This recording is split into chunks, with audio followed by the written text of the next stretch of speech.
Some 50 centuries ago, that Lord Krishna spoke Bhagavad Gita to his friend and devotee Arjuna. Dhritarashtra and Pandu were brothers born in the Kuru dynasty. Dhritarashtra, the elder brother, was born blind. The throne that otherwise would have been his was passed down to the younger brother Pandu. When Pandu died at an early age, his five children Yudhishthir, Bhim, Arjuna, Nakul, and Sahadev came under the care of Dhritarashtra. Thus, the sons of Dhritarashtra and those of Pandu grew up in the same royal household. Both were trained in the military arts by the expert Drona and counseled by the grandfather Bhishma. The sons of Dhritarashtra, especially the eldest Duryodhana, hated the Pandavas, and the blind and the weak minded Dhritarashtra wanted his own sons, not those of Pandu. Duryodhana plotted to kill the young sons of Pandu, and it was only by the careful protection of their uncle Vidur and their cousin Lord Krishna that the Pandavas escaped the many attempts against their lives. Now, Lord Krishna was not an ordinary man, but the supreme Godhead himself. Lord Krishna was also the nephew of Pandu's wife Kunti or Pritha, the mother of the Pandavas.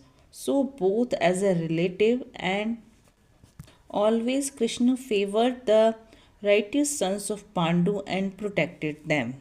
Ultimately, however, the clever Duryodhana challenged the Pandavas to a gambling match. But the gambling, which was rigged, cheated the Pandavas of their kingdom and forced them into a 13 years of exile.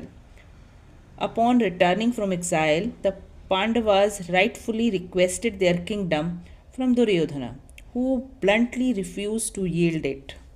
But five Pandavas reduced their request to a mere 5 villages. But Duryodhana arrogantly replied that he would not spare them enough land into which to drive a pin.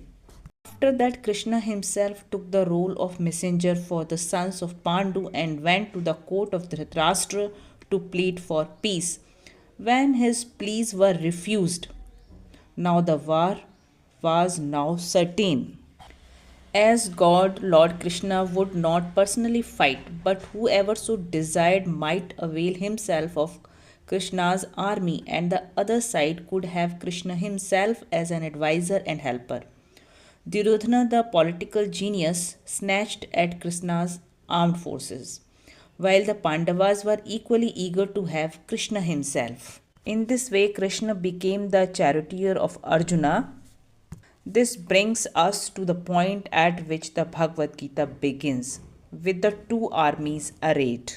And the Dhritarashtra said, O Sanjay, after my sons and the sons of Pandu assembled in the place of pilgrimage at Kurukshetra, desiring to fight, what did they do?